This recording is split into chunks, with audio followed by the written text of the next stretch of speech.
Hello viewers, welcome back to my channel. Thumbnail আর title দেখে তো বুঝেই গেছেন আজকে আমি কোন গাছের ভিডিও করছি। ভিডিওটি প্রথম থেকে শেষ পর্যন্ত মন দিয়ে দেখুন। যে সমস্ত নতুন বাগানিরা যারা আমায় বলেছিলেন যে দাদা এই বর্ষাকালে যে বাইরের যেসব ভ্যারাইটির জবাগুলো কি পরিচর্যা করব, কিভাবে গাছ বাঁচাবো, কিভাবে সুস্থ রাখবো গাছ, কিভাবে বেশি ফুল পাবো, তাদের জন্য আজকের এই নিবেদন। দেখুন কি সুন্দর ফুটে আছে ফুল, দারুণ দেখতে। আশা করছি আপনাদেরও ভালো লাগছে। তো এগুলো সব বাইরের সব জবা। এটা হচ্ছে একটা পুনে ভ্যারাইটির জবা, পিঙ্ক, মাঝখানে একটা যে ডিপ রেড একটা টিপ আছে। প্রচুর প্রচুর ফুল দেয়, প্রচুর ফুল ফুটেছিল। পুজোর জন্য অনেকে ফুল তুলে নেয় গাছ থেকে। তা গাছগুলো সব টবে আছে। এই সময় আমি প্রথমেই একটা কথা বলবো যে ড্রেনেজ সিস্টেমটা যেন ভালো থাকে গাছের। গাছের ড্রেনেজ সিস্টেম ভালো থাকলেই অতিরিক্ত জল গোড়াতে জমবে না, গাছও ভালো থাকবে। সেই জন্য অবশ্যই আপনাদের যাদের টবের মাটিতে গাছ আছে, অবশ্যই তারা টবের নিচের যে ছিদ্রগুলো, যে হোলগুলো, আপনারা একটা সরু শিকের সাহায্যে বা কাঠির সাহায্যে সেগুলো খুঁচিয়ে দেবেন 1 নম্বর। তাহলেই কী হবে, অতিরিক্ত জল থেকে গাছ রক্ষা পাবে। আর আমি তো সবসময় বলি যে টবের গাছ করা মানেই হচ্ছে ওয়েল ড্রেনেজ সয়েল তৈরি করতে হবে। এমনি জবা গাছ ময়েশ্চার ভালোবাসে, কিন্তু আমি বলবো অন্তত যেন টবের মাটির ক্ষেত্রে যেন ময়েশ্চার ভালোবাসে ঠিকই, কিন্তু যেন জল না জমে, এটাই আমি বলবো। তা এটাও আর একটা ভ্যারাইটির আর একটা রঙের জবা। ওইটা লাইট পিঙ্ক, এটা ডিপ পিঙ্ক, একটা রেড আছে খুব সুন্দর। তা আপাতত এই এই 3-4টে নিয়েই আমি দেখাচ্ছি। তা যেটা বলার, যে নিচে যে টবগুলো যে আছে তার নিচে অন্তত একটা উঁচু কিছু সাহায্যে রাখুন। 2টো ইঁট দিয়ে রাখতে পারেন, তাহলে কি হবে, নিচের যে ছিদ্র দিয়ে জলটা সহজে বেরিয়ে যাবে। এই ব্যবস্থাপনা অবশ্যই নতুন বাগানিরা করুন, এই মুহূর্তে করুন। আর আমার নিচে যে খোলাঙ্কুচি নিচে দেয়া আছে, একটু উঁচু করা আছে, সেইখান দিয়ে জল পাস হয়ে যাচ্ছে। আচ্ছা, এই মুহূর্তে যা যাবতীয় যা খাবার আমি দিয়েছিলাম এর আগের যেসব জবা গাছের ভিডিওগুলো আছে সেইগুলো আমি এই ভিডিওর ডেসক্রিপশান বক্সে লিঙ্ক দিয়ে দেবো। অবশ্যই আপনারা যারা দেখেননি লিঙ্কে ক্লিক করে দেখে নেবেন, তাহলেই বুঝতে পারবেন। এখন সমানে ফুল ফুটছে, গাছে অনেক কুঁড়ি আছে। এই মুহূর্তে যারা শিখতে চেয়েছেন যে আমরা এই বৃষ্টি বর্ষাকালে কিভাবে বাঁচবো, কিভাবে বাঁচাবো গাছ, তা আমি প্রথমেই বলবো 2টো জিনিস অবশ্যই আমাদের রেখে দিতে হবে। একটা হচ্ছে কপার বেসযুক্ত ফাঙ্গিসাইড, যেটা ব্লু কপার বা ব্লাইটক্স। 1 থেকে 1.5 গ্রাম 1 লিটার জলে গুলে ভালো করে ঝাঁকিয়ে স্প্রে করতে হবে। জলের সময় নয়, বৃষ্টিটা যেদিন ছাড়বে, একটু আকাশটা পরিষ্কার থাকবে, তখন পাতাতে ভালো করে স্প্রে করে দিতে হবে। সেই গোলা জল মাটিতে দিয়ে দিতে হবে। এটা 1 নম্বর গেল। 2 নম্বর হচ্ছে নিমখোল, ভালো মানের নিমখোল।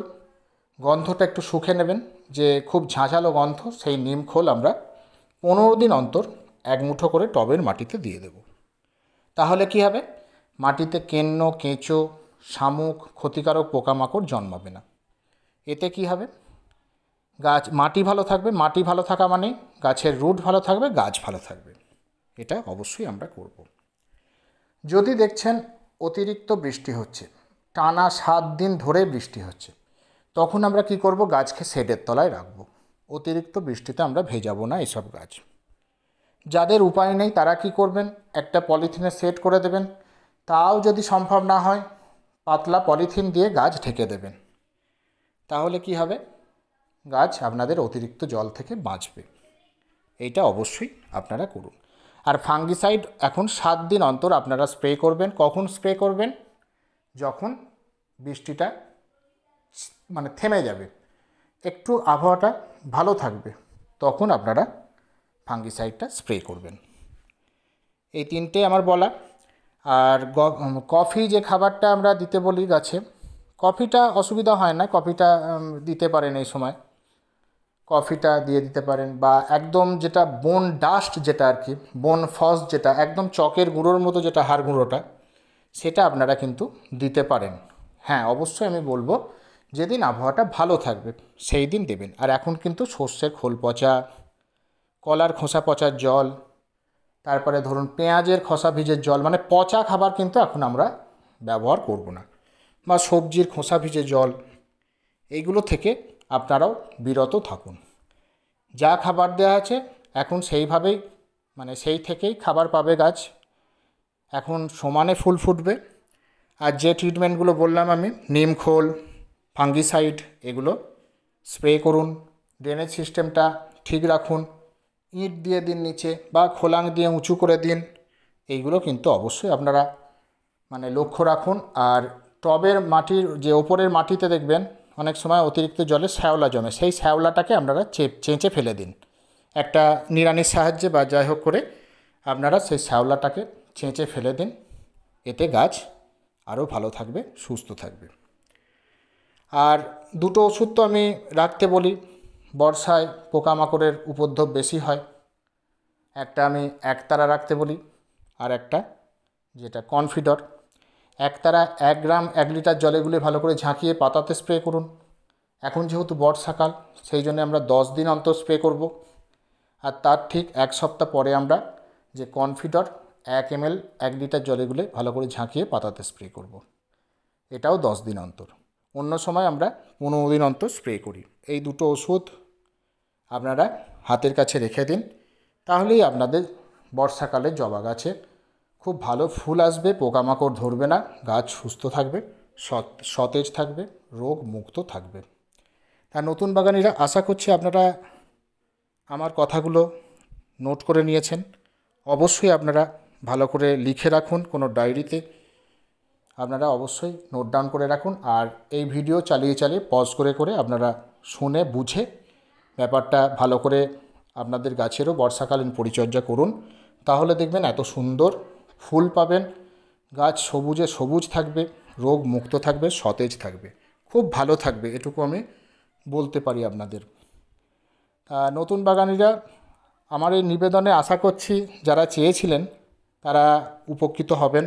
আশা করছি তারা বুঝতে পেরেছেন। আর আমি তো বলি, প্রত্যেকটা ভিডিওতেই বলি, যেখানে যেটা বুঝতে পারবেন না সেই ভিডিওতে একটা কমেন্ট করে দেবেন, আমি আমার সময় মতো আপনাদের ঠিক উত্তর দিয়ে দেবো। তাই এটা তো আমি বলি। তা দেখুন কত বড় কুঁড়ি, দেখুন এটাও খুব সুন্দর ফুল, একটা কালার খুব ভালো ফোটে গাছটা, মানে ফুলটা খুব ভালো হয়। আর যেটা দেখালাম ফুল ফুটে আছে, সেখানে তো প্রচুর ফুল হয়, প্রচুর প্রচুর ফুল হয়। তো এখানে এই ফুলগুলো নিয়ে আমরা কি করব, প্রুনিং করে দেবো, প্রুনিং করে দেবো। আর প্রুনিং করার পরই আমরা কিছু খাবার দেব, আর যেটা ফাঙ্গিসাইডের প্রলেপ দিয়ে সেই কাটা অংশে দিয়ে দেবো, যাতে ফাঙ্গাস না ধরে। তা আজ এ পর্যন্তই, বেশি আর ভিডিও বড় করব না। যদি ভিডিওটি ভালো লেগে থাকে অবশ্যই লাইক করুন, বন্ধুদের সাথে ভিডিওটি বেশি পরিমাণে শেয়ার করুন, কিছু জানতে আমায় অবশ্যই কমেন্ট করুন। আর যারা চ্যানেলের নতুন তারা চ্যানেলটি সাবস্ক্রাইব করে পাশে থাকা বেল আইকন প্রেস করে দিন, যাতে সবার আগে নোটিফিকেশান আপনার ফোনে পৌঁছে যায়। Thank you.